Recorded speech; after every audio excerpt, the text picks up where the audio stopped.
Hello, and welcome to Everything Fear. This podcast is dedicated to all things horror, so please sit down, get comfortable, and be scared.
Hello, and welcome to episode 4 of Everything Fear. Coming up this week, we have an interview with Graham Humphreys, the artist behind the posters for The Evil Dead and A Nightmare on Elm Street, as well as many others. We have music from Creature, a short story from the author David McCran, plus a look at the history of Hammer films, as well as our regular features like Spooky News, True Horror, and Horror Movie News. First up, Spooky News.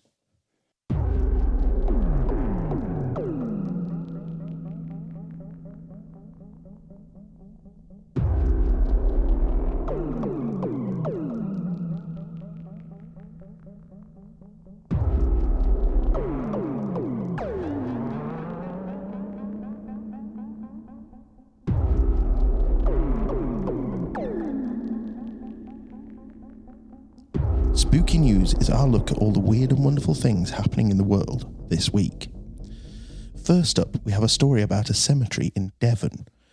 St Anne's Chapel on Paternoster Row in Barnstable is a popular shortcut between the High Street and the market. The simple 14th century church has recently been renovated and turned into an arts and community centre. But the grounds of the former church have a macabre secret. Most visitors don't know exactly what is buried there. The remains of at least 1,500 people are crammed under the grounds, with the bones just inches from the surface. A series of tombstones lie on the floor, some are at an angle around the church. These were placed there to hold the corpses in. A local historian said, outside the grounds, the little bits of grass that surrounded it, there are over 1,500 bodies. There are so many that they had to be crammed down to fit inside, so much so that people coming into town were in danger of tripping over bones poking out of the ground. In the 1800s, bodily fluids would leach out into the wells of Barnstable that would be used to make the most potent beer. The authorities at the time thought they had to do something about it. People were a bit put out by it, to say the least. That's why they built the walls up. Next up is a story about country music star Carrie Underwood. She's trying her hand at ghost hunting using TikTok. The singer recently posted a set of videos on the app and her Instagram story of her looking for spirits in the cabin she is staying in during lockdown using the Reality Ripple filter. This filter lights up in various colours when you film a person or animal, but it also tends to activate unexpectedly when the camera is aimed at an empty room. This has led to some to think that it can detect ghosts. In her first video, Underwood can be seen panning the room before quickly finding a presence when she points the camera towards the floor. In the second video, she continues to scan the spot, thinking the ghost went away, then it shows up again. After a few seconds, she screams, and the video ends. Our cabin is totes haunted, y'all, OMG, freaking out, #RealityRipple, she wrote along with the video. Now, I often wonder about this sort of thing with apps like this, or people who use the Xbox Kinect cameras to hunt for ghosts. Are they really capturing spirits, or is it just a glitch in the program? And finally for this week, a report from the New York Post that says that people living in haunted homes claim to have seen a rise in paranormal activity during the coronavirus pandemic. The article states believers say they're experiencing everything from books flying off shelves to creepy cold rushes of air and pets behaving strangely. Now, I guess that the increase in activity could be seen as a result of people spending more time at home. Therefore, they're there more to witness the events that would usually happen when they were out. However, skeptics might say that all the stress and paranoia about the coronavirus could be making people more susceptible to imagining things or seeing natural occurrences as something more significant. Or maybe it's because of all the negative energy surrounding events and these entities are feeding on them to grow stronger. Who knows?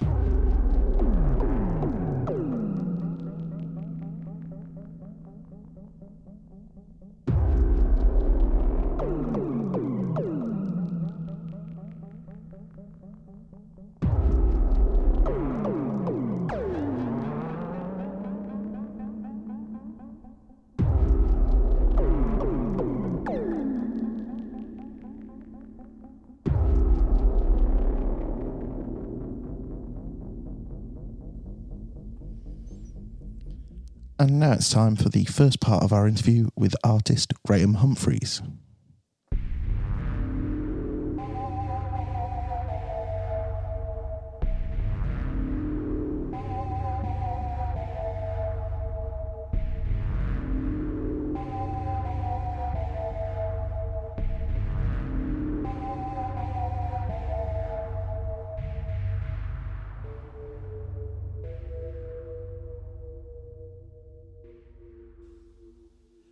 And now we're joined by artist Graham Humphreys, who's done some of the most famous movie posters and DVD covers probably in your collection.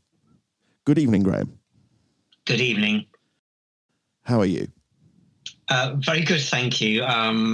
Despite the lockdown and the apocalypse and everything else, but coping very well, thank you very much. Yeah, we're all in the same boat. Everyone's just plodding along. Well, the thing is, my work is what I describe as a solitary profession anyway. Yeah. If you're an illustrator, you're just basically sat there at your desk doing your job. And it doesn't really involve other people, aside, obviously, from the clients who are never there anyway. So, in fact, clients are generally people who I have email conversations with, rarely get to meet or even speak to. Yeah. With a few exceptions, every now and again, you do kind of bump into people and they'll introduce themselves as that person that you've been doing work for, but you have no idea what they look like and what they sound like until that point. But yeah, it's always a sort of revelation when you meet a client. So, and actually, it's a good thing to do. I mean, back in the day, of course, all my work was really acquired through face-to-face meetings. Yeah. Very, very rarely would you actually ever just do everything by phone. It usually entailed a meeting. So I kind of knew all these people, as sort of real living human beings as such that you'd actually meet and, you kind of, I guess you get a different impression of somebody when they're sort of physically there. That's right. Sort of, somebody who could be just a computer program at the end of the email, really. I suppose back in those days you couldn't just send pictures of what you were doing to people to get feedback. Oh God, no. So it all had to be done face to face, really, didn't it?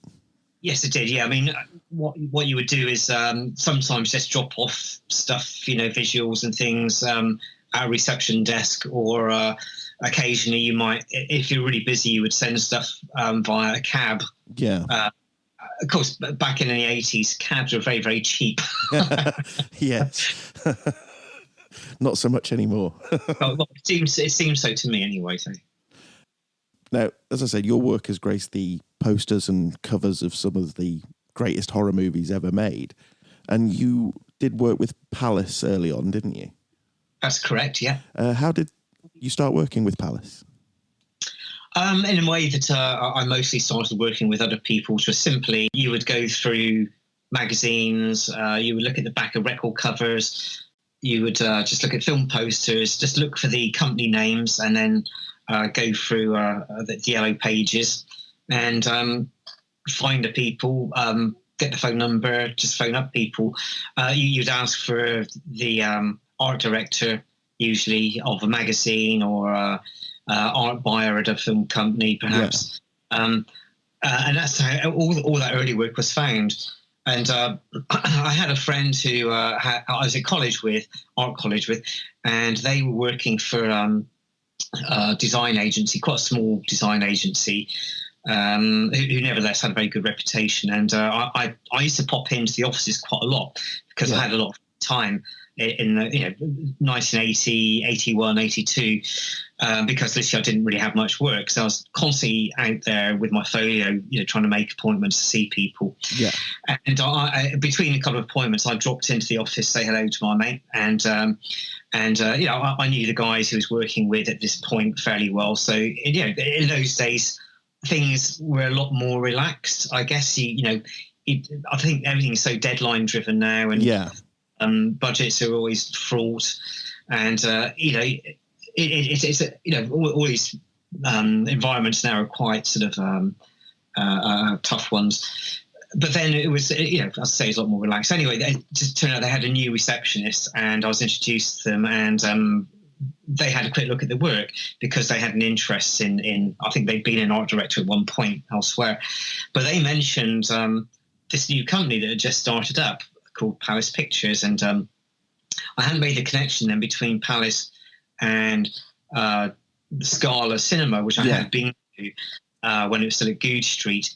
And then, of course, when I called, they said, "Oh, yes, we're at the new Scala Cinema." And I just, "Oh, was that anything to do with the old one?" They said, "Yes, we've now moved premises. We've got a new building, and I think the previous premises have been sold off. And in fact, I think it's where Channel 4 began their operation, above where the old Scala Cinema used to be, because it was a basement cinema anyway, though." So anyway, I went along to the new Scala Cinema, which of course was an old cinema.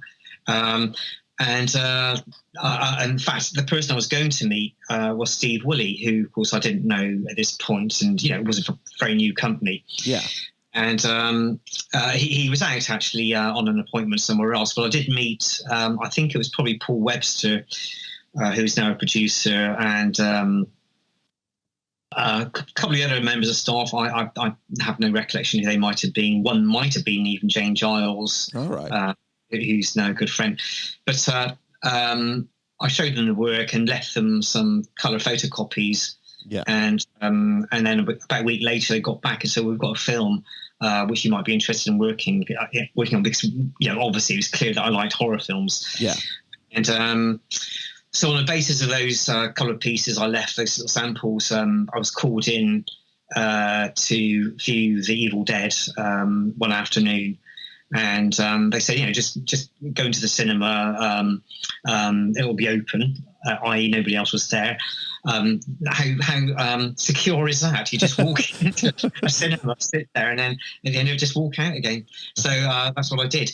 And they said, just give us a call when you get back home and let us know what you think and if you want to work on it. And of course, obviously I loved it and jumped straight in there. And it was a very quick, easy process. And in many ways they were quite naive to the business.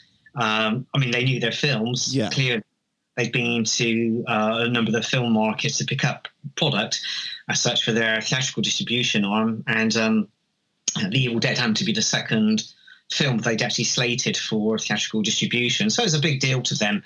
But, I think we thought, I say we, I mean they and I, kind of thought, well, okay, it's a sort of trashy kind of horror B movie. Yeah. And we'll treat it as such and have fun with it, and expecting it, to do a modicum of business amongst the horror fans, and it'd be a laugh. And they're going to release it on VHS at the same time because they just thought, saw it as being a bit of a sort of fun, get your mates together and get drunk and watch a crap horror film. So I think that was the way that worked, and my artwork was really designed around that idea.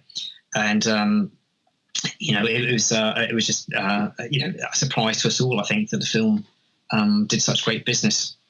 Yeah, Sam Raimi has said in interviews, hasn't he, that the UK is basically responsible for the success of The Evil Dead because it did better over here than it did at home. Well, it did, and I think in some ways, and I was feel very proud to think that actually, I mean, he's told me himself that in many ways that was to do with the marketing. Yeah. Of course, the marketing is not merely my artwork. I mean, that's one element of it, but it's where they chose to market and how they targeted magazines, and and they did a little sort of tour, publicity tour as well, where they had I think might have been Tom Sullivan even, he came over, and they did some sort of Grand Grignol kind of press briefings where they I think it was literally Paul Webster would sit there and they'd poke out his eyeball and cut off a hand and things like that.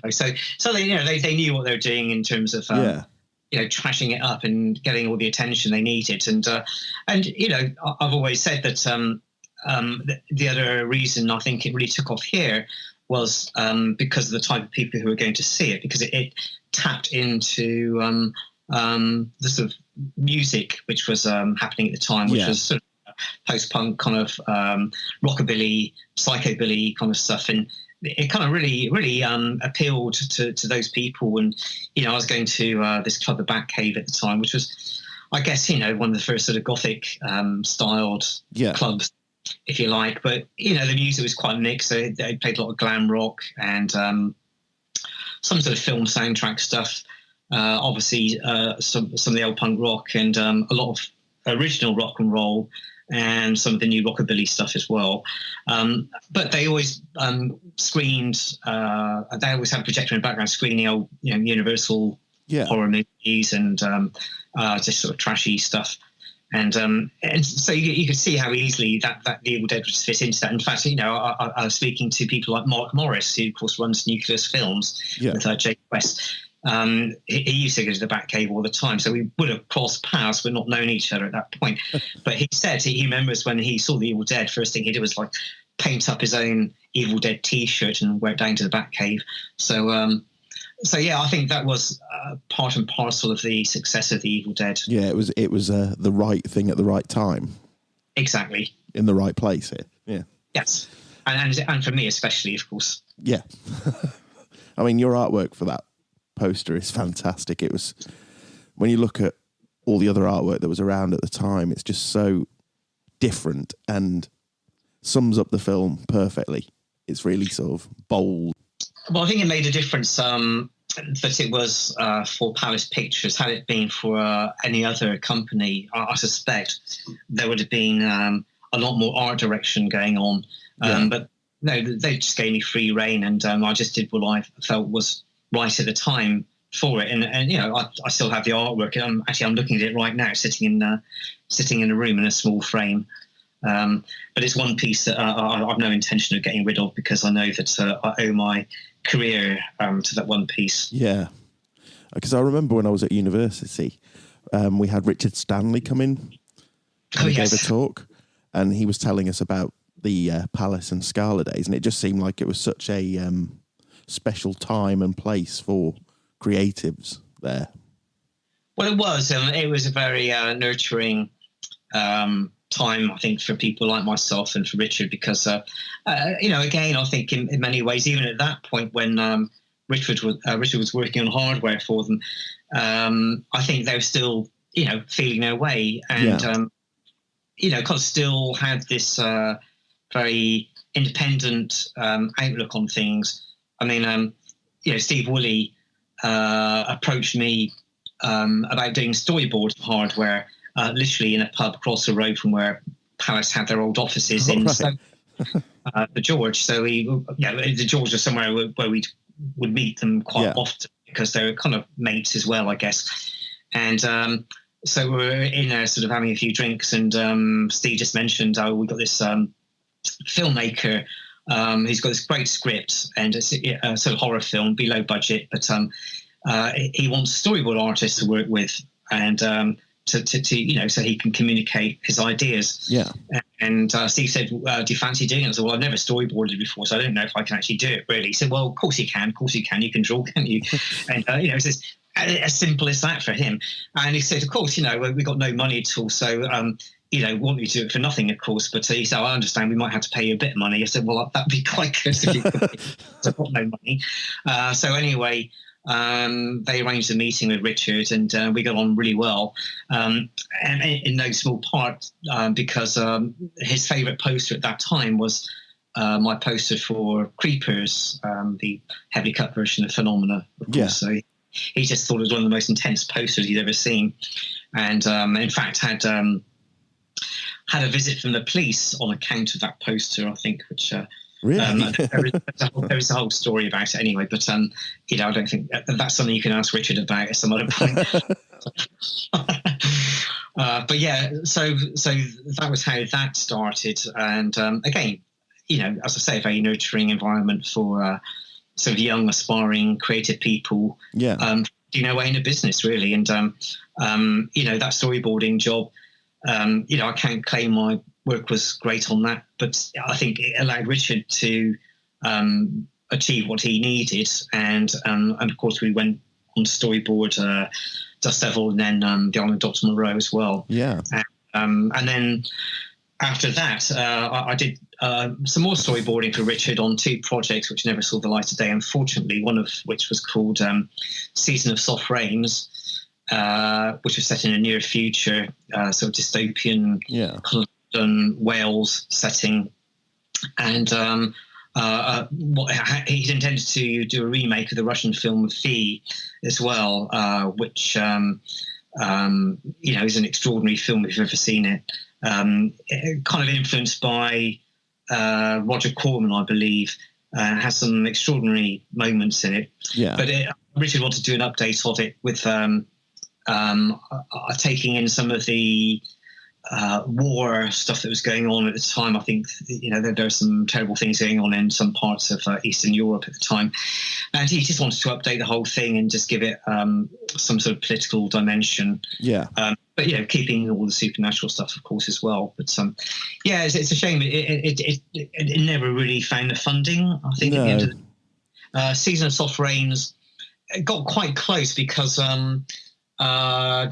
Jeremy Thomas got interested in the project, and his wife did a bit of rewriting with Richard on the script, and they got as far as a script reading, which they did at Soho Theatre with a number of fairly good actors. William Hootkins, of course, had worked with Richard on Hardware and Dust Devil, and has a sort of role in Dr. Moreau, which never really kind of was much more than a bloke in a mask, really.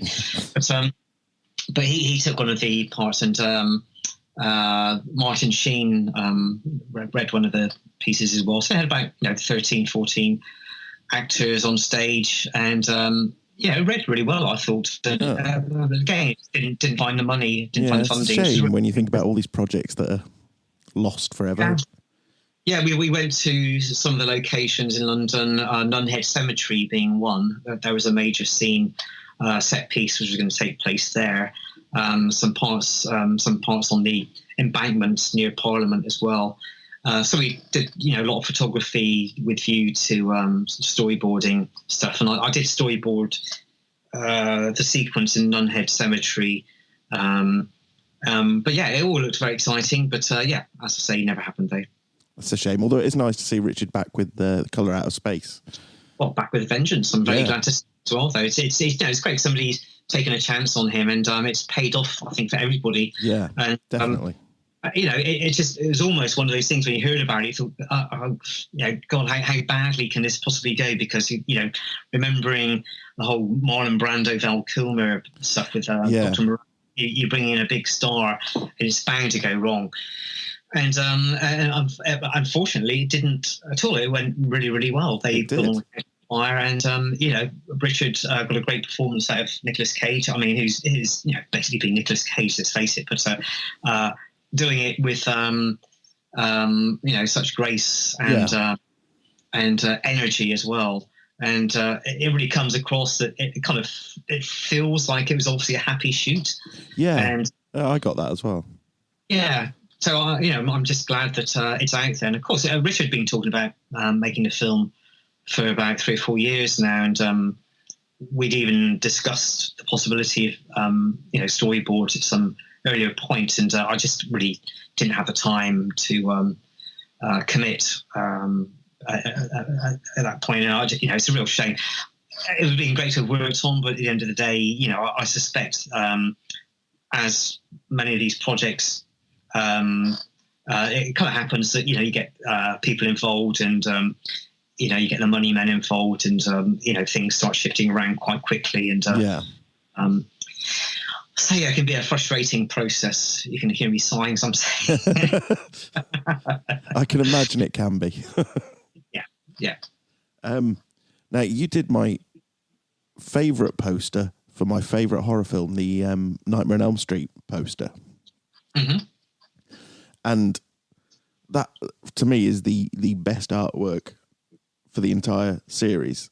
The everything about it, just sort of the composition and the colour scheme, the way Freddy's in silhouette at the back with his glove coming round, it all captures the feel of the film perfectly.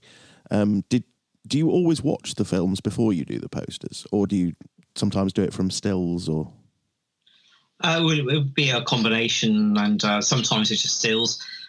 Mostly at that time, you'd get a VHS copy of something.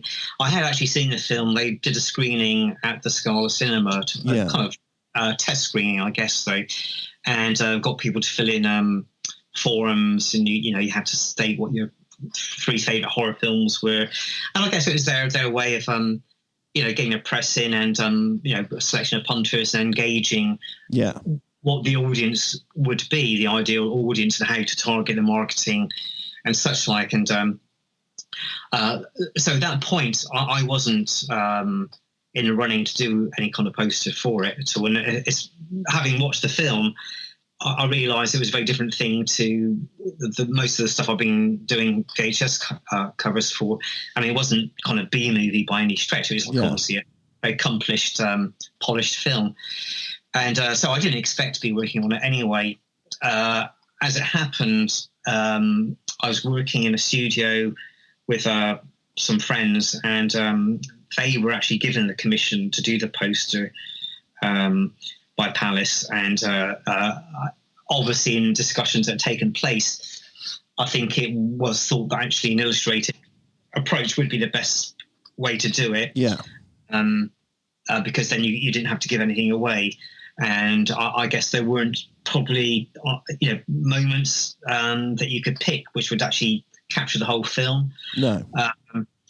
So it eventually did come my way anyway. So, and I was working from home at the time, at the top of a staircase on a small little landing. And I remember painting it very well. In fact, so I had a photograph of Heather that I'd taken off well, I had a VHS at this point of the film, and I literally took a photograph of her in her sleeping moments on the TV screen. And back in the day before digital cameras, the film process and wait a week, and so that became my reference for Nancy's face. And I had a little slide viewer I was holding up to my eye, with pointing at the window, so I could actually get the light coming through, so I could actually look at the still, and then at the same time trying to copy it onto in paint form on the paper. And it was a bit of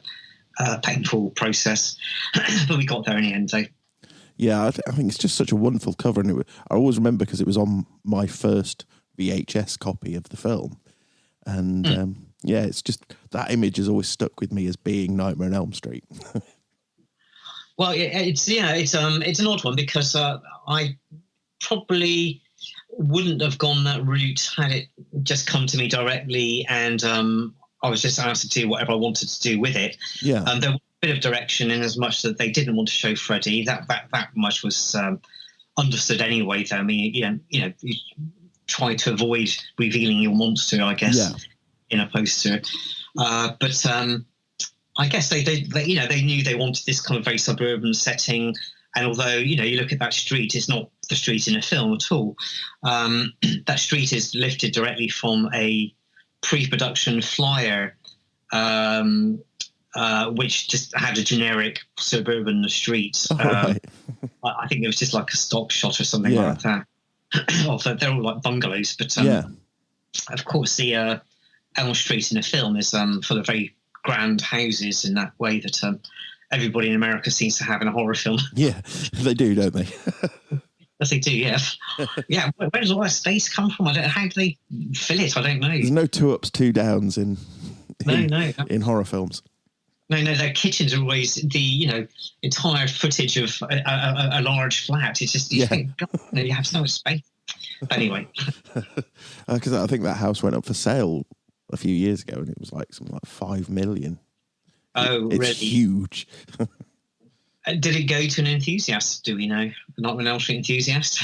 I believe so, because I think there's some sort. Everyone who moves in there agrees to keep the front looking exactly the same because they get so many people going to visit it.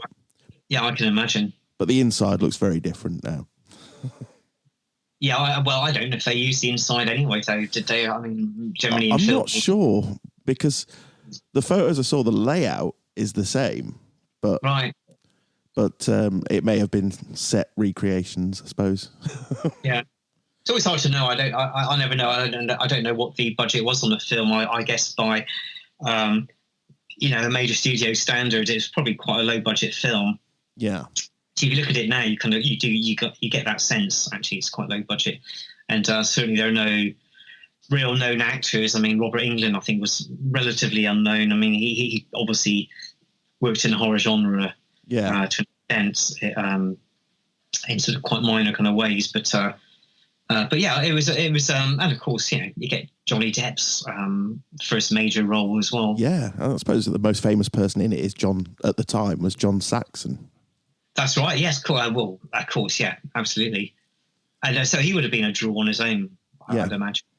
Now, aside from movie posters and things, you've also worked with a lot of bands over the years and done lots of album covers. How does that differ from the film posters? Do you get more freedom? It does depend on the band. Quite often the singer will want to be involved, the person who I guess is the front man, if you like. So, it's very often their image that's being represented, if not in portrait form, certainly in their vision of what the band is and the aesthetic of the band. Yeah. But, if you're thinking about Lords of the New Church, for instance, I mean, Steve Bators was very, very hands-on in terms of visuals. Less so Brian James, who has become quite a good friend, and I've worked with him subsequently on other stuff. But, Brian James is a big horror film fan. His favourite film is Texas Chainsaw Massacre. All right. And when I first met him, I was a little bit nervous because I knew that, he was the founder of The Damned and, had this, amazing kind of pedigree. And, but, he was just one of the friendliest guys you could meet, and immediately started talking about horror films. And he was just saying how much he loved the Evil Dead poster. And, he had a copy of the VHS at home, and it was his current favourite apart from Texas Chainsaw.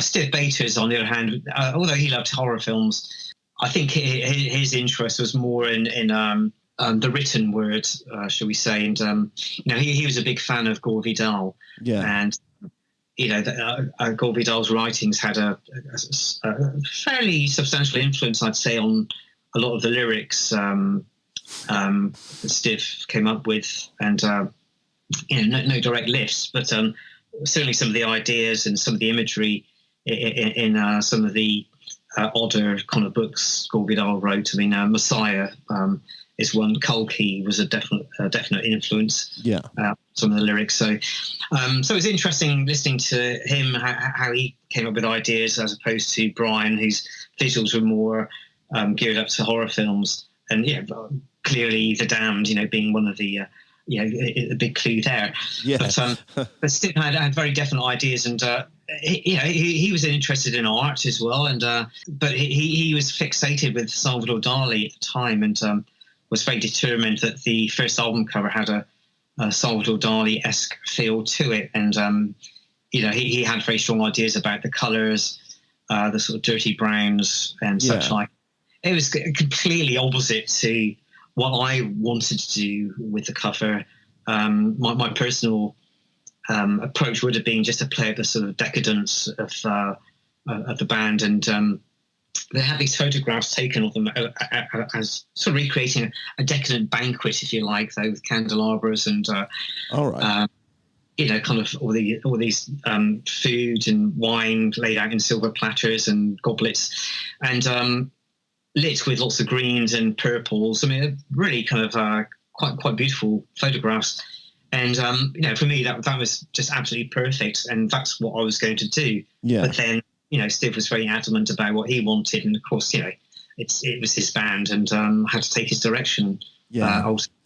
I've told Brian James this, and a few times we've discussed it, and he said, well, wouldn't it be great if you could actually redo that cover, but in the way that you wanted to do it? And we even, talked about a release at some point about 3 years ago, and the record company who was going to reissue the LP just didn't have the budget really to make it happen. Oh. I mean, it would have taken good 4 days of my professional time, and it's as much as I'd love to have done it for nothing. I've got to pay the bills, so it didn't happen. Well, you've got to pay the bills, haven't you? Yeah, it doesn't. It's not very rock and roll, but it's reality, I'm afraid. It is, isn't it? Yeah. Even Steve had to pay bills. Well, that's it.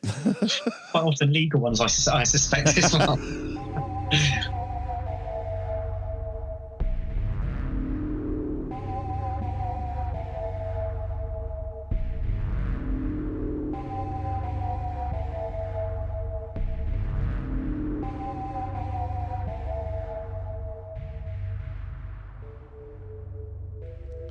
And we'll have the rest of that interview with Graham Humphreys later in the show. Now it's time for our regular music feature. This week we have a song from Creature Creature. Creature Creature are a rock band based in Brighton, England. Combining lightning-fast guitar hooks with complex keys and intelligent songwriting, the band are making waves with their unique style and energetic live performances.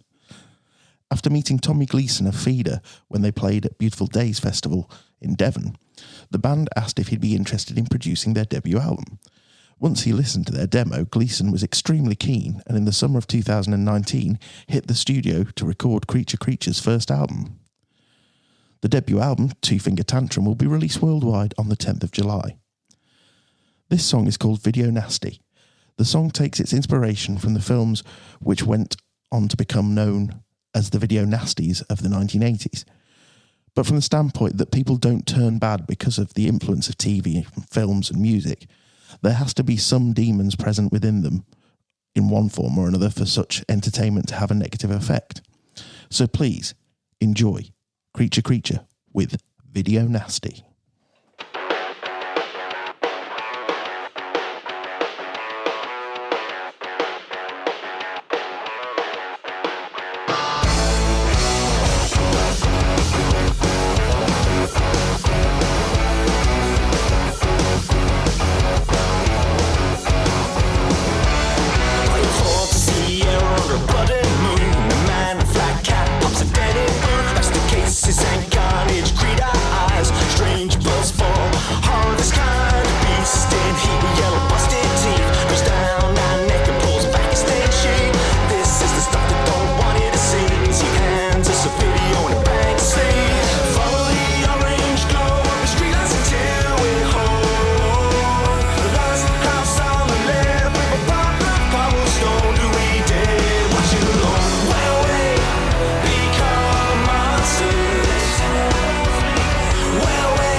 Chapter from 50 Berkeley Square, written and narrated by David McCran. The building of Berkeley Square, 1738. The air was fervent with anticipation, as the construction of a new square was very much underway. William Cavendish, the Duke of Devonshire, stared through the morning mist to the north of his Palladian-style Piccadilly residence, as the warmth of the July sun began to burn back the haze. The treetops peaked above the blanket of white that covered the ground of Berkeley Fields, and the sound of songbirds resonated in the early morning sunshine. Work had already begun on the east side of the square, as the foundations for several residences had already been set. The notable carpenters, Edward Cook and Francis Hilliard, warily sidled over to the Duke with a sense of trepidation. Not because they were in fear of the Duke, for their reputations were second to none, but because of the set of strange circumstances that had greeted them on their arrival at the gardens that morning. The Duke turned and had noticed the sheepish looks of the men as they hovered behind him. They had both discussed how to broach their concerns on the way over from the building site, knowing that the vast amount of the initial renovation costs to the north of Devonshire House had been fronted by the Duke himself. "Good morning, my good men," spoke the Duke to the pair in a wistful tone. Maybe the Duke already knew about what had happened at the site, considered Edward. Maybe he had been alerted during the night, and that is why he seemed slightly reticent this morning, rather than greeting us in his normal cheery way, Francis thought. "Your Grace, we have some alarming news," Edward finally declared. "Alarming news?" inquired the Duke. A silence filled the warming air, and both men felt somewhat warmer than the early temperature suggested they should be feeling. "Yes, Your Grace, some disturbing news," Francis nodded, as if he were a schoolboy about to be scolded by his headmaster.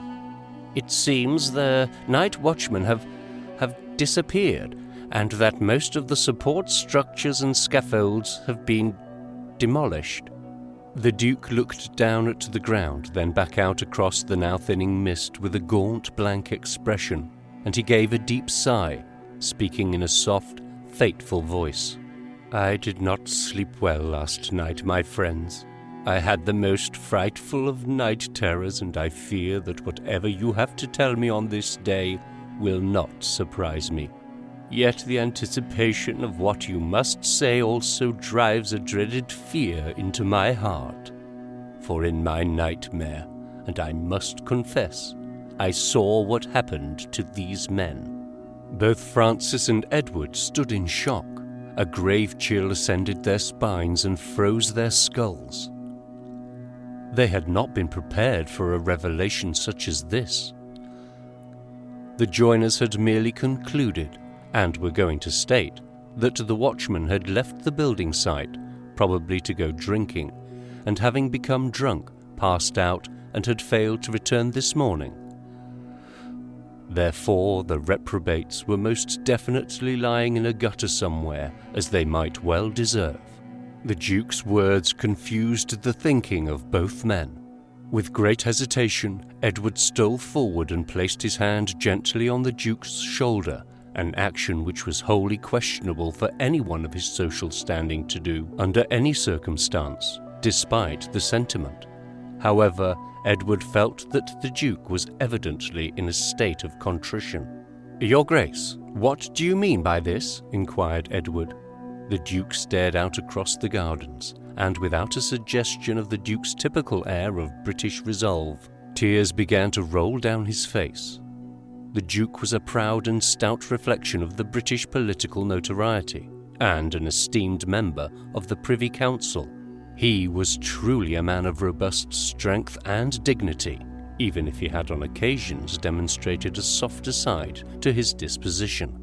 The Duke had many facets to his work, but one of the more diverse projects was his exploits with the Foundling Hospital, children's charity in Bloomsbury, which had been designed to deaden the impact of unwanted souls, abandoned by their destitute mothers. This work was considerably respected by the Duke's peers. Yet this was not reason enough for the two men to comprehend this inconceivable display of emotion. I have been visited by 3 men in my dreams for many years since moving to Devonshire House. They seem ancient in my visions, older than time and brutal in their ways, rugged as pirates, yet more refined in their manner and dress. They are scarred and strong men with a purpose for evil. Every time they appear in my dreams, people unwillingly vanish into darkness and are never seen alive again. I believe that seeing these men with such frequency has become a curse, and yet I do not know from whence these men have originated, or indeed where they may be now, if indeed they exist at all. The Duke still stared out over the waning mist and continued slowly, full of regret. You see, I have heard that ever since buildings had been erected on these lands around Devonshire House and Berkeley House, people have mysteriously vanished, died, or committed heinous acts of wanton cruelty and violence against others.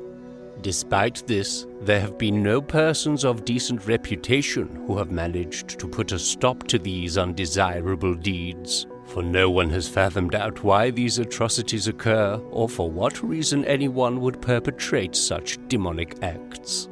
It was not until a chain of inexplicable events concerning my own serving staff had occurred that I realized the truth of these said rumors. 2 of my household staff were affected by these aforementioned happenings. Once more, the disturbing braggarts ventured into my fantasies, and ever since the first maid was found with a noose around her neck, swinging from the eaves in the east wing, I have felt a heavy burden of responsibility. They were my people, in my service, and under my protection. So I am certain that, as you understand, this is a penance for me, if you will. I was warned by the 3rd Baron Berkeley of Stratton that mysterious undertakings enter the lives of the people around this neighborhood. He offered me an austere warning when I purchased this land not to disturb the gardens to the north, as was his wish. The disturbance has, it appears, indeed caused more unwelcome issues, and although he warned me of these merciless dangers, I dismissed them as folly. Oh, how I should have listened. He warned me about his dreams, and so I understand with the cold, harsh reality of morning why he was so willing to relinquish this terrible place and pass it on to an old fool like myself. I did not heed his warnings.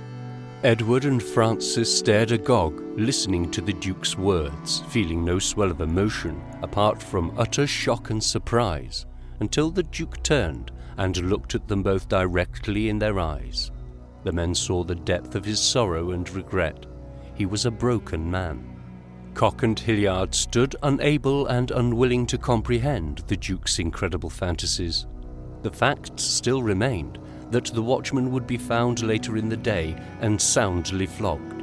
Yes, it would be an inconvenience, but the scaffolds and supporting struts could easily be rebuilt, and this disruption would be rectified. They could not, however, fully comprehend or grasp the depths to which the Duke was suffering. The men looked at each other and then back at the Duke. He could see it in their eyes, the very same look that he had given John Berkeley all those years ago when he was first told of these nightmarish events. The Duke's remorse was absolute, but he was right. The 2 builders who stood before him could not comprehend his tale, despite the sight of the noble Duke being reduced to tears. Worry not, your grace. We are certain that these men have not fallen foul to the hands of murderers, albeit ones from strange prophecies. They shall be found and flogged, and what has been lost in construction this morning will be made up this very noon by doubling the workforce, implored Edward. The Duke gently shook his bowed head. He was not convinced. Your Grace! Your Grace! A shrill voice cried from the direction of the construction site. A small silhouette was running from the east through the receding haze towards the trio of men. It was one of the carpenter's mates, who had been tasked with resetting the scaffolds when the murk had cleared. It was not until the boy had broken from the veil of mist that Edward recognised who he was. "What is it, boy?" bellowed Edward sternly. We found them, all of them. The boy collapsed at the feet of the three men, short of breath and clearly distressed. "Speak up, boy. What is it that has caused you to howl so?" pressed Francis, pulling the boy up from his knees. The Duke turned and gently pulled Francis's hands off the quaking boy's arms. He held firmly onto his shoulders and looked directly into the young man's face. The boy was no more than 15 years of age, but before he could speak, the Duke's hands began to shake, and the boy felt the vibrations ripple through his body. The Duke knew what was coming, and he was afraid. "I found them, Your Grace. I found them." Tears streamed down his cheeks as he sobbed. They've been ripped apart by something savage, a wolf or something." His words were barely audible through his sobs. "Don't be ridiculous," snapped Edward. "He is not," asserted the Duke. "Take us to them," he insisted to the boy. Edward and Francis listened in amazement to what the Duke was saying, and they watched wide-eyed as he tenderly led the boy towards the construction site. They moved across the field with the boy leading the way, mumbling inaudible rants, whilst vigorously crossing his body with the sign of the cross as he staggered towards the new building work.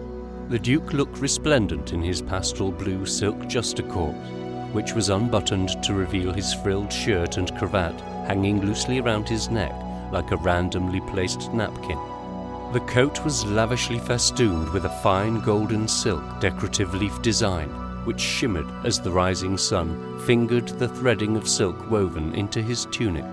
His breeches were made of the same sumptuous material as his coat, and were also unbuttoned at the knee so that the edges of his knee cuffs hung loosely about his knees, a suggestive reflection of his state of mind, just like his jacket. The Duke's breeches dressed over the softest of silk stockings, and his feet sat inside black leather-polished shoes, which now began to moisten as they kicked through the dewy grass.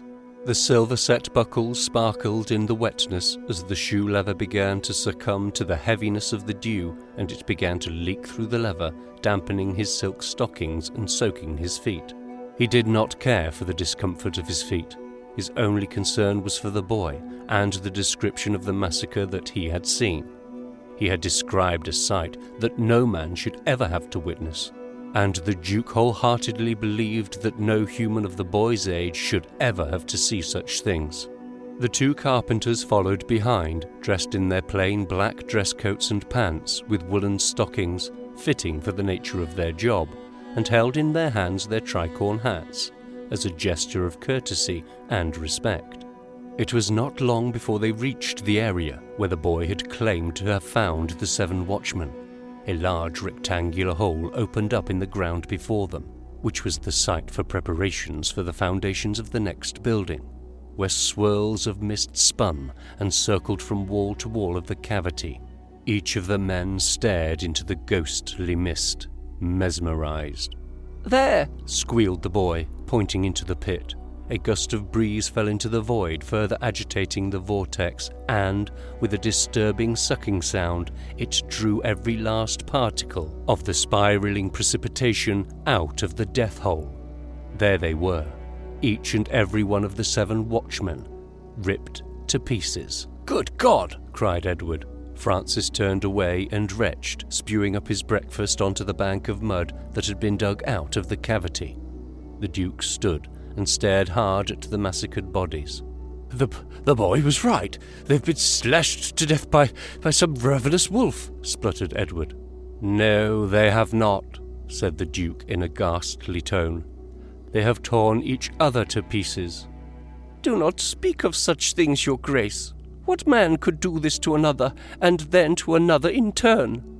"Men who are consumed by the devil," the Duke replied. "This cannot be," protested Edward. "Oh, I'm afraid it can, for I saw it all in my dreams, and the 3 men to whom I have referred stood over the pit in the darkness and watched."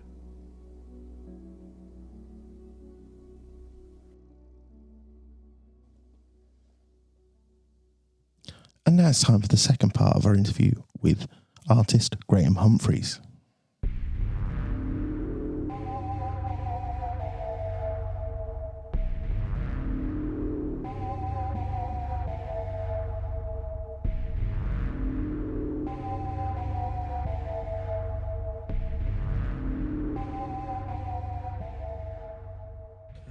You still use paint on paper? I do, yeah. Which, I mean, my father is an artist. Well, he was an artist. Unfortunately, he can't draw anymore. But, you know, I used to watch him work as a child. So what is it about the feel of working with paint on paper rather than digital? Well, I guess it's the kind of hands-on quality. I guess it's the sense that it's a craft in a way. It's a craft form. It's, you know, it's not whittling wood, but it's kind of as near as damn it, I guess. It's, you know, it's not sculpting, but, you know, you kind of feel in a way you are kind of sculpting. You're sculpting an image, all seeing the paint and not quite knowing how things are going to turn out. So you can't really, I mean, I can control it to a certain extent, but whatever I do, whatever I have in my mind, ultimately it's always going to look different in its final incarnation. It always takes me a while to sit back and accept what's happened, even though, you know, it may be okay. It's just that nothing ever looks like it's quite intended to. But in a way, it's that kind of sense of an adventure which kind of makes, you know, slightly appealing. I think it's you know, it's the unknown, if you like. Yeah, no, I'd agree. It's much more romantic, isn't it, putting paint to paper than, you know, sitting with a Wacom tablet and. Well, it doesn't look very romantic. I mean, I'm not sort of working by candlelight, unfortunately, in a darkened chamber. That would, of course, suit it, but no, sadly, it's. And I do actually, you know, do have a computer sitting on the desk, and there is a Wacom tablet right next to me. Oh, I've got one as well. Don't worry about it. But I don't really use those for. I don't use it for drawing at all, though. So, you know, everything is sketched in pencil, and it's. Although I have to use Photoshop, you know, I use Photoshop for comping together the sketches from the elements, and of course, all the artwork ultimately gets scanned for delivery as well. Yeah. So there is technology involved, which one of the good things, of course, about that is that I do get to retain all the artwork now, whereas back in the day, quite often you send stuff off and you never get it back again. Yeah, someone somewhere's got it. Well, that's true. But I mean, you know, a palace were always quite good about that. They always ensured that I got the artwork back because they knew that, you know, there was some value to the painted work, and you know, they were appreciative of it. Also, I think there was a slight element of guilt there because I do know that when I had the first meeting with them, which was not at the office but in a pub, they confessed how they'd because their first theatrically distributed film was Diva. I don't remember the French film Diva. It's an art house film. All right. And the poster, which I do remember being quite striking, I saw it in the underground, was a kind of motorcycle helmet, I think, on a mannequin stand. And it was an airbrush illustration, I believe. Yeah. And I think they apparently had the artwork. They just picked up from the printer after it had been scanned, and I'd gone out for a few drinks and left it in a pub and never saw it again. So so I think they kind of, you know, there was a bit of guilt there, and I think they made sure that every artist had their artwork back after that. Now, your work is almost instantly recognisable. If I go into HMV and see the Arrow DVD covers, I can instantly tell it's one of yours. How did you develop your style? I guess it's evolved. You get influenced by different things as you go along, and you also learn about what works with your own work. You learn what the weaknesses are, and so those play to your strengths, and also challenge yourself sometimes. So, you know, it's I'm talking about weaknesses. There are weaknesses in the work which I know and recognise, and but you kind of you learn to mask them and deal with them. And occasionally you might think, well, sod it, I am going to try this now, and give yourself a challenge, and so you're kind of learning all the time. And as I say, every illustration looks slightly different to the way it was ever meant to be.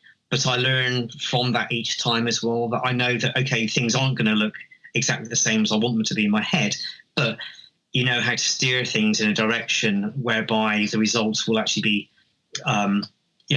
somehow pleasing to the client, to the buyer, the ultimate buyer, perhaps, and you hope. But also something that I don't shrink back from with embarrassment. I think that's a good measuring stick. If you're not embarrassed by your work, then you've done a good job. Yeah. I mean, one thing that always stands out, especially with your festival and event posters that you've done, is just the composition where you put all these different people. It's phenomenal. It really draws the eye. Well, I've always got this kind of thing going on that if you get a job, you've got an element which is going to be the main thing. If it's a Vincent Price film, you're going to have Vincent Price in there, for instance, but you always want to have another element which either plays against that or gives it a sense of narrative and being, if you like. But then I always like to throw in a third element which plays against those two as well. I mean, for me, there has to be three things going on. Otherwise, I'm not doing my job. So, for instance, with the Fright Fest posters, we know that we've got this one character. Then there'll be some sort of generic kind of theme we've set up for that year. And then I like to throw in something else, which just, adds another dimension to it. So, I think it's quite important just to create levels of interest that, I know that even I will occasionally have to resort to a bunch of heads, because simply it's like, well, if you've got some great characters in a film and it's all about their characterizations, then why would you actually not capitalize on that? So, for instance, two Amicus covers I did have such a great cast. You don't shy away from the cast. You actually capitalize on it and just make that the big, most important thing. And if you can throw in a couple of other smaller things just in the background, sort of set dressing, if you like, then almost so much the better. But to me, it's always about here's the subject, here's something else going on behind it, and here's something else to play against all of that as well.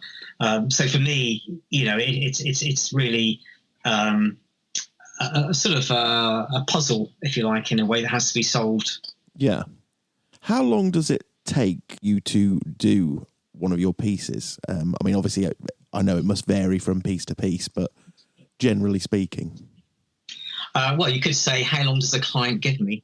But well, it does vary. Of course, it does. A more complex job's going to take longer, as simple as that. Portraiture always takes the longest part of any job because you want to get a good likeness. And, it doesn't matter how much you kind of think you're cheating by tracing stuff or whatever. At the end of the day, once that paint goes onto the paper, everything shifts very slightly, and just the smallest little shift in a detail on a face can actually just lose the likeness completely. It's amazing just how intricate a face is, and just those tiniest little things make all the difference to a likeness. And so that's where all my time is really spent, and everything else, just comes as a secondary thing. So as long as I get the likenesses correct, then I can play around with the rest of the stuff quite easily. So if you've got one major portrait, then fine, that can be achieved in half a day. You've got a bunch of portraits, then you're looking at 2 days maybe for 4 or 5 faces, and then if you can get the rest of the stuff done in between as well, then that's fine. So anywhere between 2 days and 4 days, I would say. I did something very recently which was the In Search of Tomorrow documentary artwork, which was probably one of the most complex pieces I've ever done.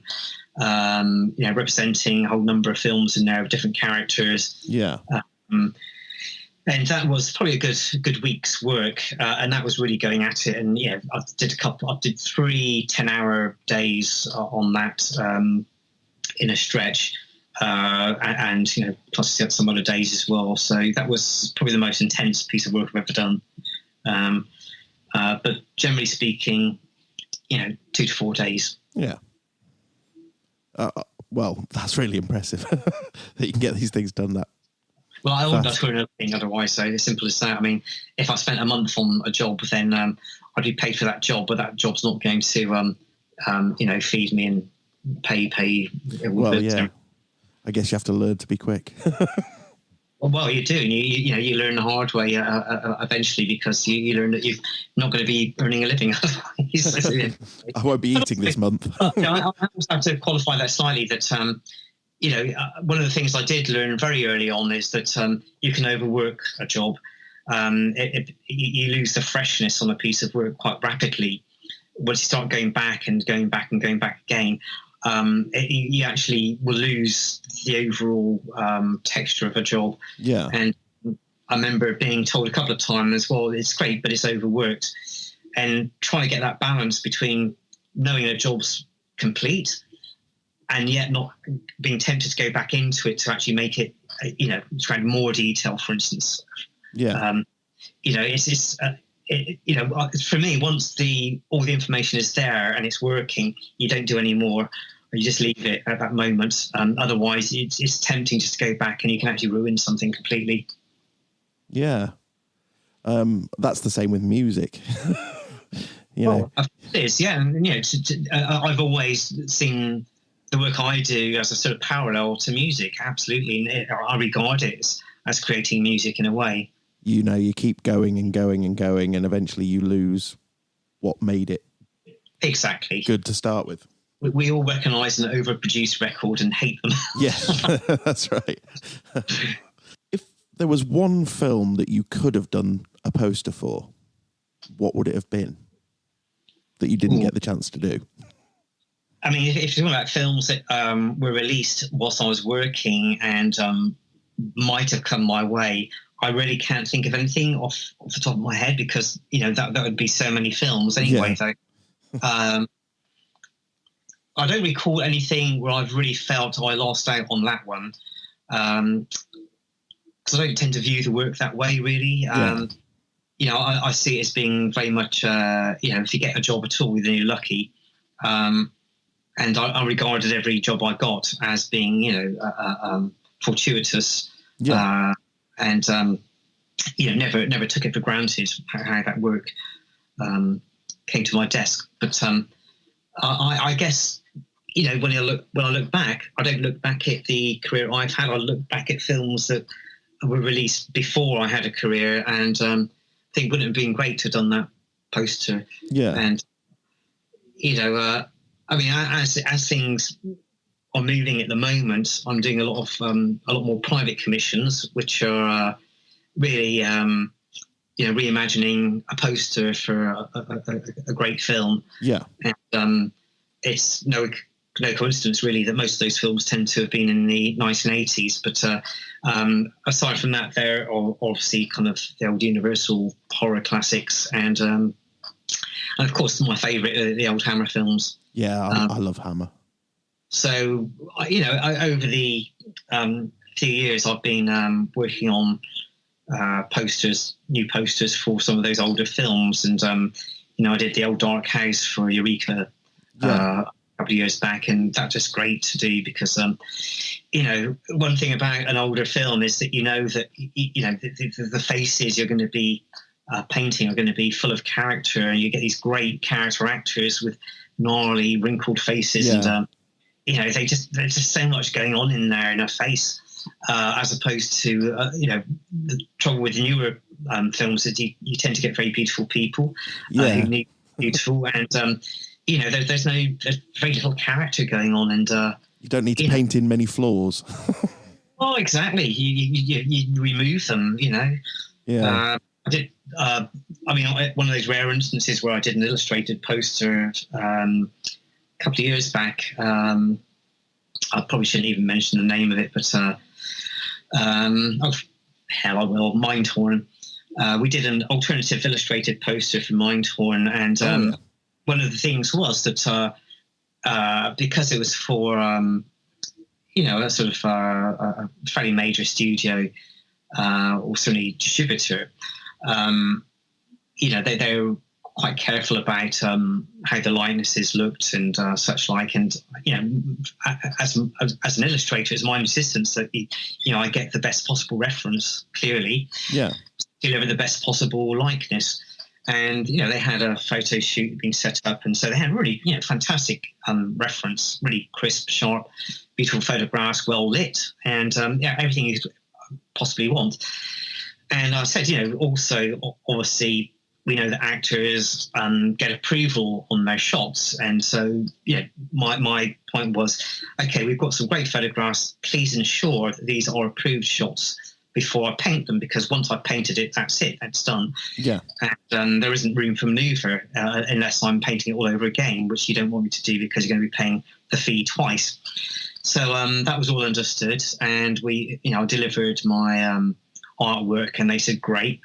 And then it came back because it seemed that the actor had decided that perhaps his chin was a bit bigger than he wanted it to be, and could it be slimmed down a bit, and then the skin tone wasn't quite what they wanted it to be.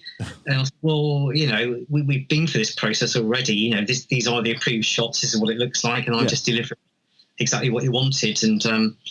And yes, yet that happened. So it can be a bit frustrating sometimes. I can imagine.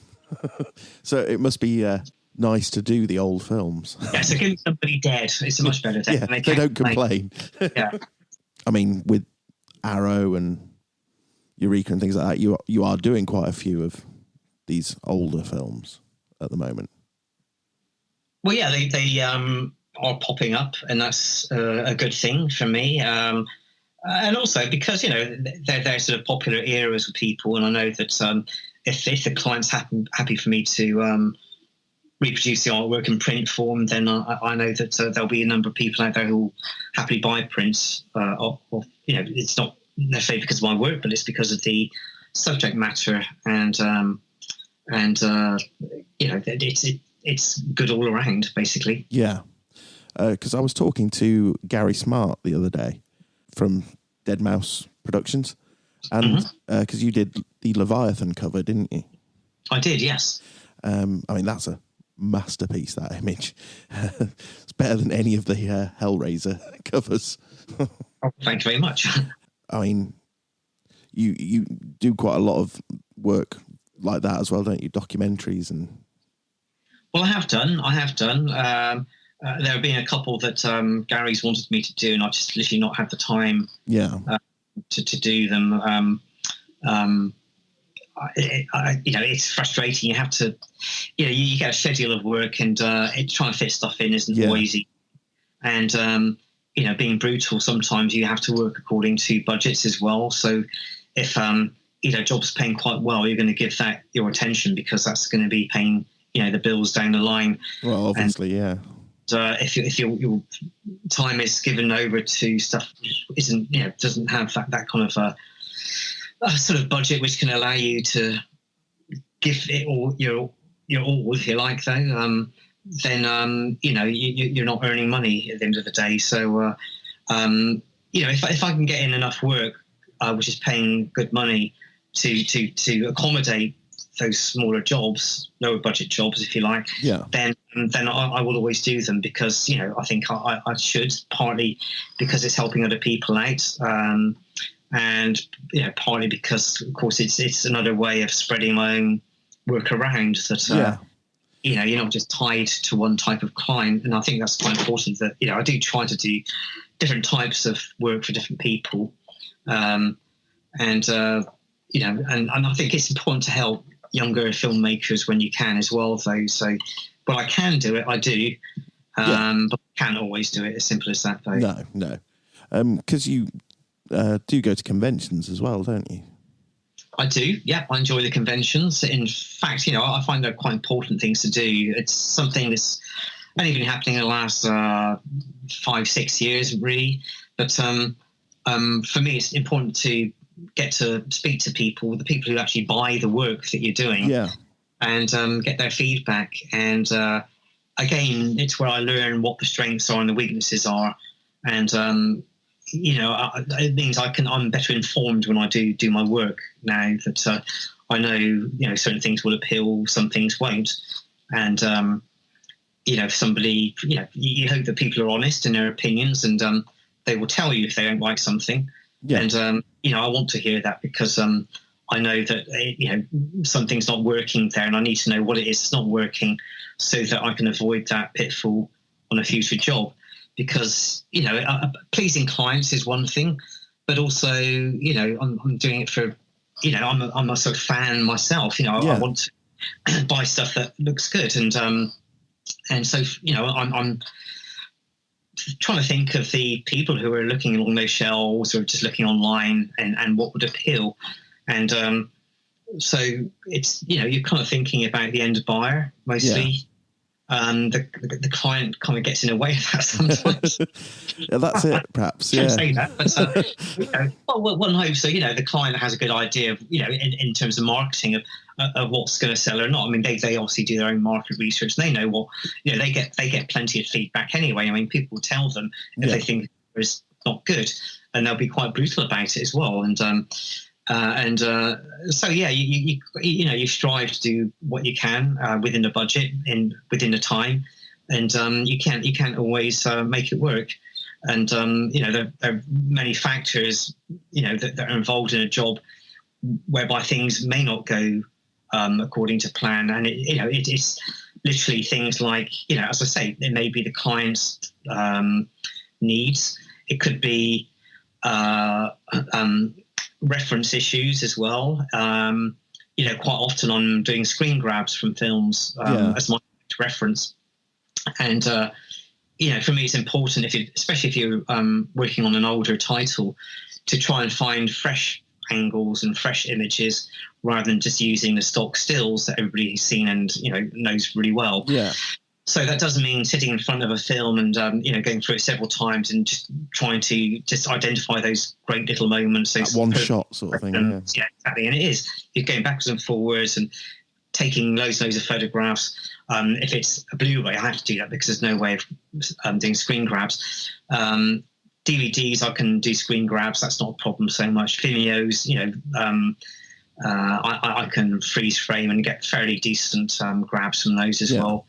But it's all about the origination material. And, if you're looking at an old film that hasn't been remastered at that stage, although it's being remastered for Blu-ray release at a later point, you're still stuck with the original material, which may not be very good. So that's what you're working with in order to do a cover for a film, which is is going to look so much better than what you're referring to. Yeah. So it can be a bit of a frustration sometimes. Yeah.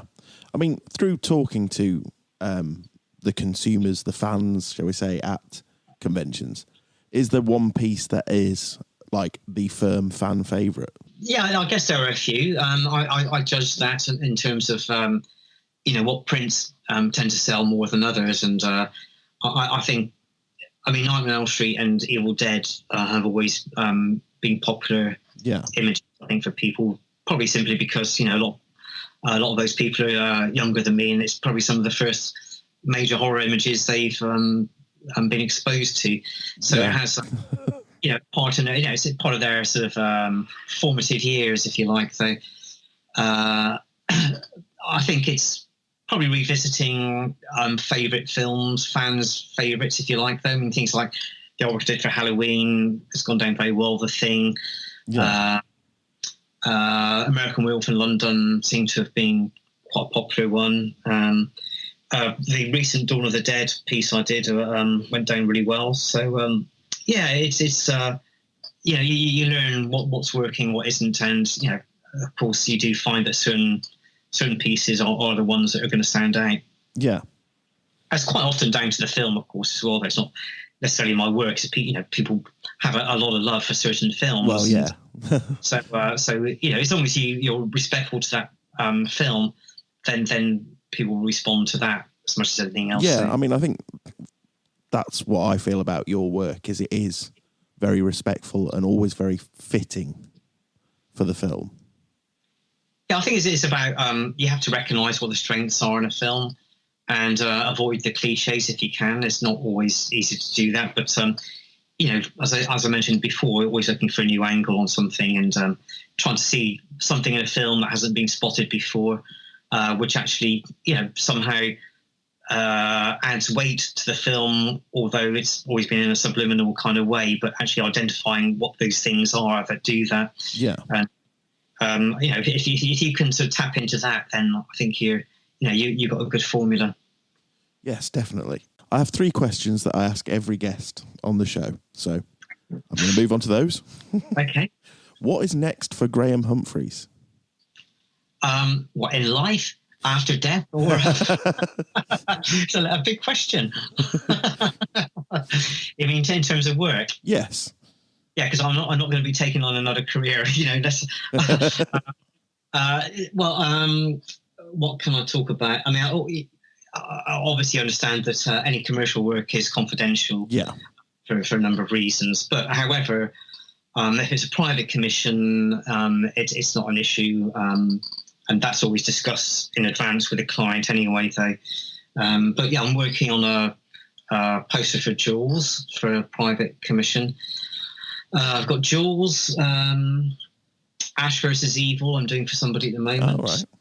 In fact, let me look at my list. Hang on a sec.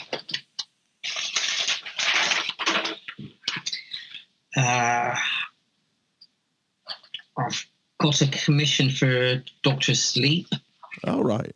Which may hopefully lead on to Shining as well as a companion piece. Yeah. There's the possibility of Hellraiser, which would also be tied in with a version of Hellbound as well. I've got a private client in elsewhere who's asked for Mask of Fu Manchu, the old Boris Karloff. Wow. Choose. So there's a Fright Fest image coming up, which isn't we're still working on that at the moment, because obviously the Fright Fest can't take place as it normally would due to the pandemic. But we're working on a plan for that one at the moment. But I've got I can say without giving anything away, I've got 2 Hammer titles coming up. One is a commercial job. The other is a private commission. Oh.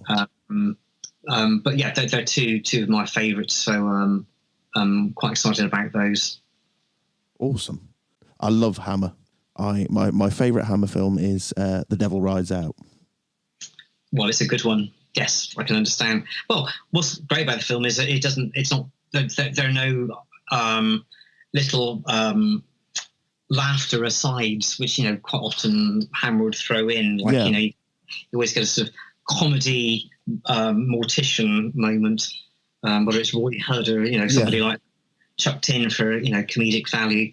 They played it very straight, and I think that was a good thing to do, because I think that was the strength of The Exorcist, that it didn't ever try to be postmodern, if you like. No. It just played it completely straight, and was very serious about what it did, and without being po-faced. And Devil Rides Out is a great film. It's got some great ideas in it, which obviously were quite difficult to achieve with the technology and budget at the time. Well, that's right. But it does build up a good sense of dread. And Charles Gray is fantastic in it. Charles Gray. Is he Blofeld? Is he? But yeah, see, I think I did sense that he was still being Blofeld in that thing. But it's a great film. It's got a really good soundtrack as well. Fantastic opening title sequence as well. And but yeah, that thing is character actors. Some great characters in there. Yeah, and good use of locations and everything else. Yeah, it's a very fine film.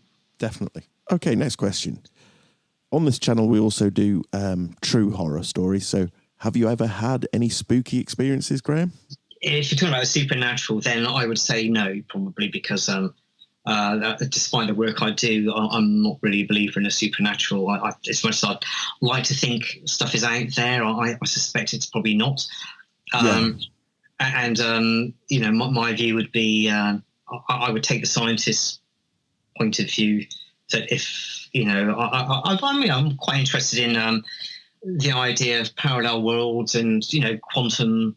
Oh yeah, the quantum mechanics. There's and such like, and having had an interest for a period of time over in can you believe Tibetan Buddhism, stroke shamanism.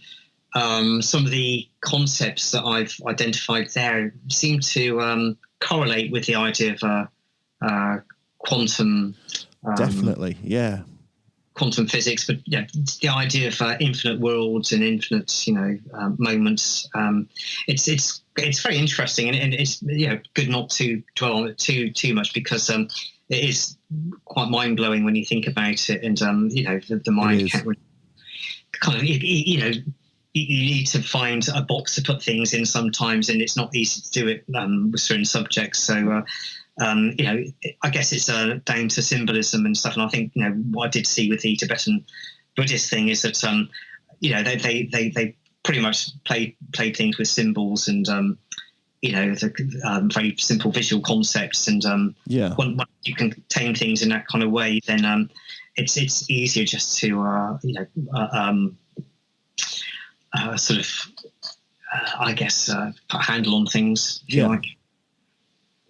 But I was lucky enough to go to Tibet about 3 times, and also spent a bit of time in Nepal as well. And I do remember the first time I went to Kathmandu, very excited because it was one of those legendary names, kind of, Kathmandu, just saying it's such a fantastic name. It just comes up all these things, which it didn't necessarily deliver. But then sometimes it did, though. You have to cope with anything which has this kind of legendary kind of mystique about it. Is ultimately going to be a modern place with modern. That's right. Yeah. You can just freeze places in time. But I do remember venturing out on the first day, and the friend I'd gone on holiday with, as such, we were going to go on a trek. Was very ill, and so couldn't come out for the first day. And I literally had to force myself to go out, slightly petrified.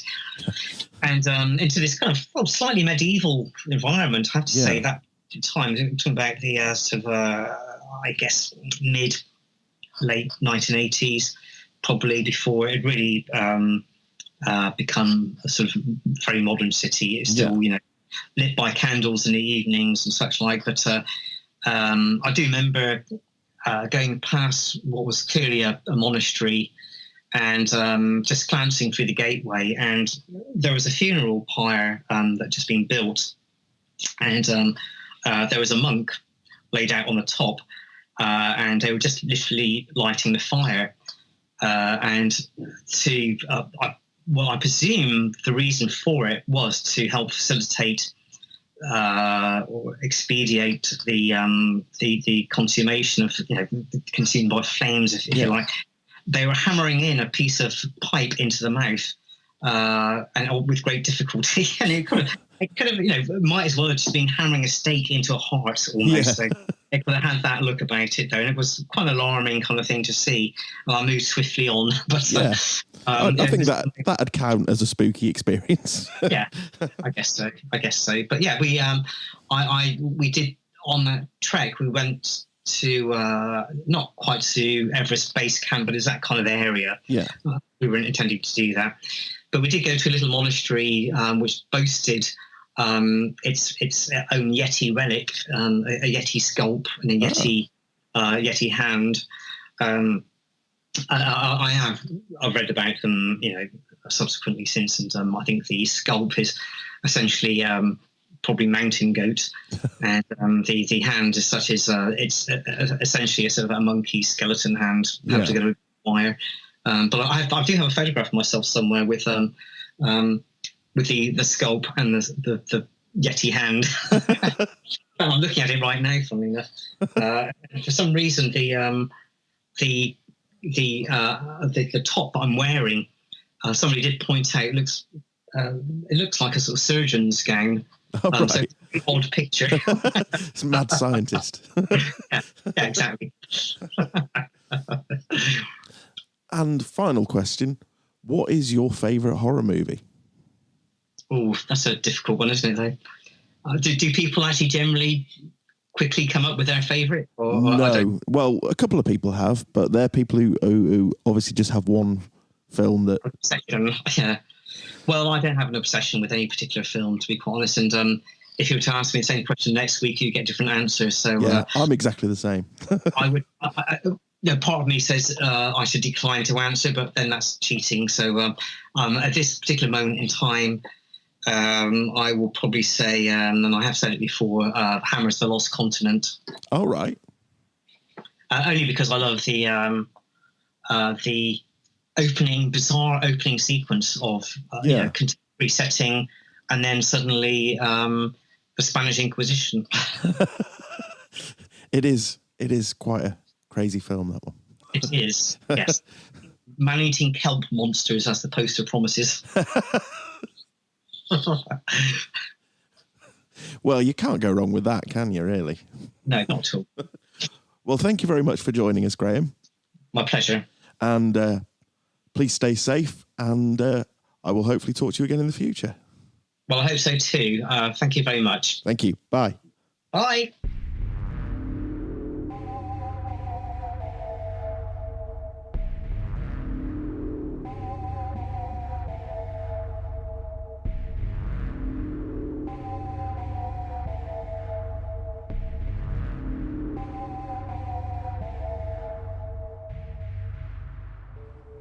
And now we're going to take a look at the history of Hammer horror films. The British production company Hammer is a name that is synonymous with horror. In November 1934, William Hines, a comedian and businessman, registered a new film company, Hammer Productions Limited. These were housed in a 3-room office at Imperial House, Regent Street, London. The name came from Hines' stage name, Will Hammer, which he had taken from the area of London in which he lived, Hammersmith. Work started quickly on their first film, The Public Life of Henry IX, at MGM ATP Studios, with filming wrapping on the 2nd of January 1935. The film is about Henry, an unemployed London street musician, and the title was a playful tribute to Alexander Korda's The Private Life of Henry VIII, which was Britain's first Academy Award for Best Picture nominee in 1934. Around this time, Hines met a Spanish gentleman called Enrique Carreras. He was a former cinema owner, and on the 10th of May 1935, they formed the film distribution company Exclusive Films. A slump in the British film industry forced Hammer into bankruptcy, and the company went into liquidation in 1937. Exclusive survived and continued to distribute films made by other companies. Enrique's son, James Carreras, joined Exclusive in 1938, closely followed by William Hines' son, Anthony. When World War II began, both James and Anthony left to join the armed forces, and Exclusive continued to operate in a limited capacity. In 1946, Carreras rejoined the company and resurrected Hammer as a film production arm of Exclusive. His plan was to make cheaply made domestic films designed to be support pictures for more expensive features. He convinced Anthony Hines to rejoin the company, and the revived Hammer Film Productions set to work on Death in High Heels, The Dark Road, and Crime Reporter. Not able to afford top stars, Hammer acquired the film rights to BBC radio series such as The Adventures of PC-49 and Dick Barton Special Agent. These proved to be very successful for the company. In 1951, Hammer began shooting at their most fondly remembered base, Down Place, on the banks of the Thames. A decision was made to remodel Down Place into a substantial custom-fitted studio complex that became known as Bray Studios. The expansive grounds were used for much of the later location shooting in Hammer's films and are a key to the Hammer look. Hammer's first significant experiment with horror came in a 1955 adaptation of Nigel Neal's BBC television science fiction serial The Quatermass Experiment, directed by Val Guest. American actor Brian Donlevy was imported for the lead role, and the title was changed to The Quatermass Experiment with an X to cash in on the new X certificate for horror films. The film was unexpectedly popular and led to the popular 1957 sequel, Quatermass 2, again adapted from one of Neal's television scripts, this time by Neal and with a budget double that of the original. In the meantime, Hammer produced another Quatermass-style horror film, X the Unknown, originally intended to be part of the series until Neal denied permission to use his characters. Apparently the writer disliked Donlevy's performance as Quatermass. During this period, two young American filmmakers, Max J. Rosenberg and Milton Subotsky, who would later establish Hammer's rival company Amicus, submitted to AAP a script for an adaptation of the novel Frankenstein. Although interested in the script, AAP were not prepared to back a film made by Rosenberg and Subotsky, who had just one film to their credit. Elliot Hyman, however, sent the script to his contact at Hammer. Although the novel by Mary Shelley was long since in the public domain, Anthony Hines was unsure about the story, as Subotsky's script adhered closely to the plot of the 1939 Universal film, Son of Frankenstein, featuring a second-generation Baron Frankenstein emulating his father, the original monster maker. This put the project at risk of a copyright infringement lawsuit by Universal. A great deal of polishing and additional material was needed, as the short script had an estimated runtime of just 55 minutes. Further revisions were made to the script, and a working title of Frankenstein and the Monster was chosen. Hines commissioned Jimmy Sangster to rewrite it as The Curse of Frankenstein. Sangster's treatment impressed Hammer enough to rescue the film from the quickie treadmill and to produce it as a colour film. The film was directed by Terence Fisher, with a look that belied the modest budget. British TV star Peter Cushing portrayed Victor Frankenstein, and supporting actor Christopher Lee was cast as the imposingly tall, brutish creature. With a budget of £65,000 and a cast and crew that would become the backbone of later films, Hammer's first Gothic horror went into production. The use of colour encouraged a previously unseen level of gore. Until The Curse of Frankenstein, horror films had not shown blood in a graphic way, or when they did, it was concealed by the monochrome photography. In this film, it was bright red, and the camera lingered on it. The film was an enormous success, not only in Britain but also in the US, where it inspired numerous imitations from, amongst others, Roger Corman and American International Pictures, with their series largely based on Edgar Allan Poe and the so-called Poe cycle. It found success on the European continent also, where Italian directors and audiences were particularly receptive. The huge box office success of The Curse of Frankenstein led to the inevitable desire for a sequel in The Revenge of Frankenstein, and an attempt to give the Hammer treatment to another horror icon.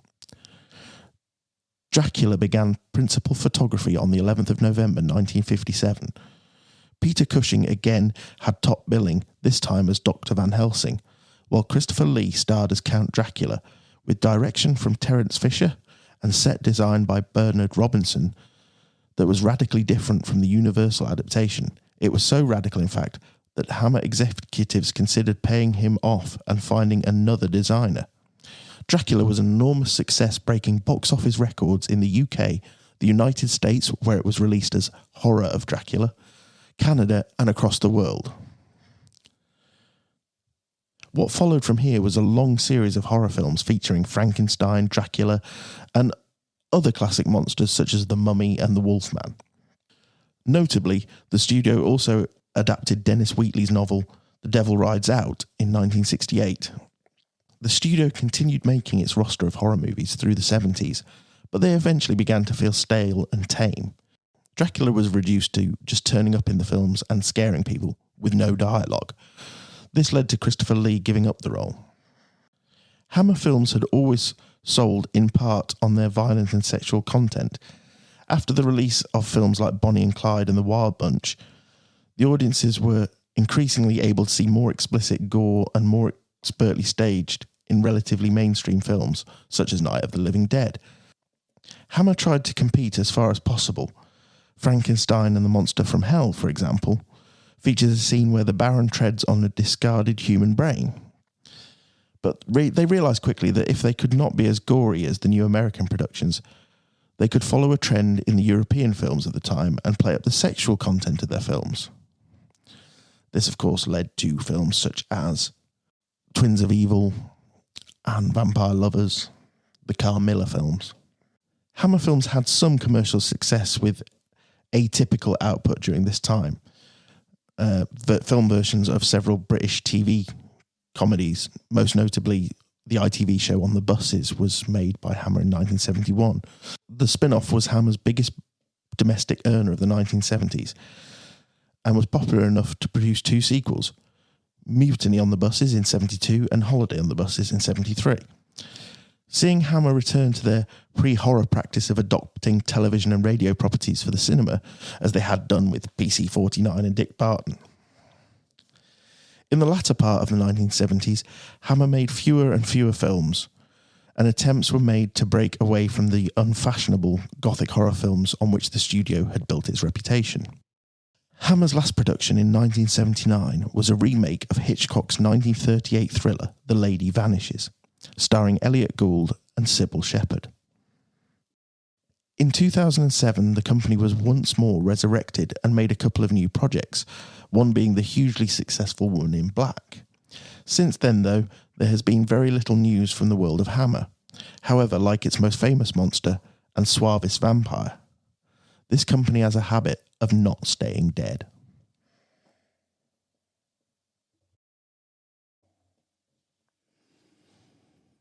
And now it's time for our regular horror movie news section.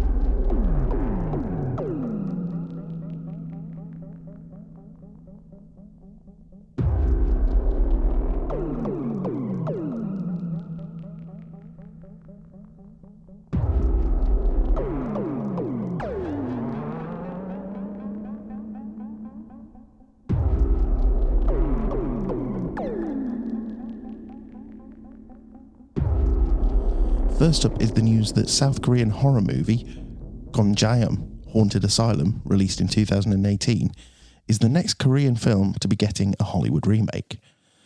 The film has been described as the Korean Blair Witch Project.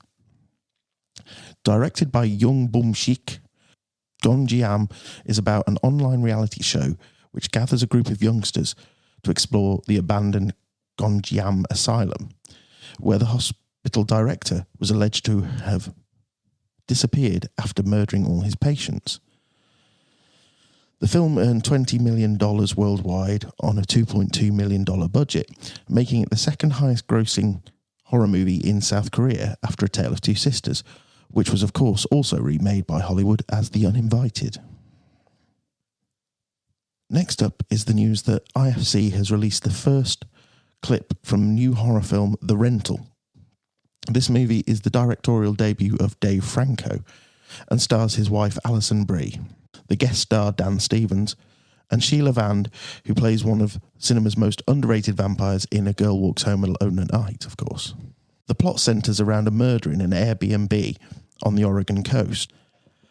As an actor, Franco, who is the younger brother of James Franco, is best known for his comedic roles in films like Bad Neighbours and 21 Jump Street. For his debut as a writer-director, he's aiming for something more sophisticated, apparently along the lines of Hereditary and Rosemary's Baby. Finally, the next story is that we have a release date for Edgar Wright's new horror film, Last Night in Soho. The film, starring Anna Taylor-Joy, no stranger to horror after The Witch, and Thomasin McKenzie, who was excellent in Jojo Rabbit, is set in London's Soho district during the swinging 60s.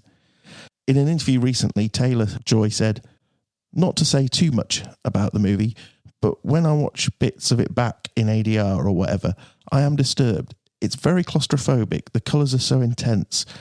It's a really well-directed acid trip. I think people will really like it. You definitely will not be bored. The film is set to be released on April the 23rd, 2021.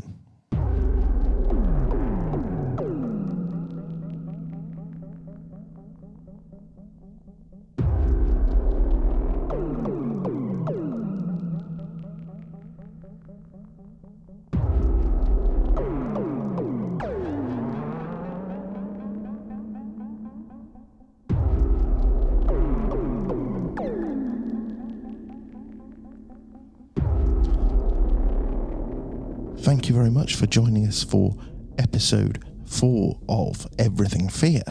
If you enjoyed the show, then please subscribe and tell as many of your friends about it as you can. And if you could leave a review on whatever platform you're listening, that'd be great. Thank you. All that's left now is to let you know what's coming up next week. Next week, we will have a short story from author Joshua Dyer. We will have 2 interviews next week. One with author Nathan Robinson and one with the star of Nightmare on Elm Street 4, Tuesday Night. As well as all of our usual features such as spooky news, music, horror movie news, and horror movie discussion. Until then, stay scared.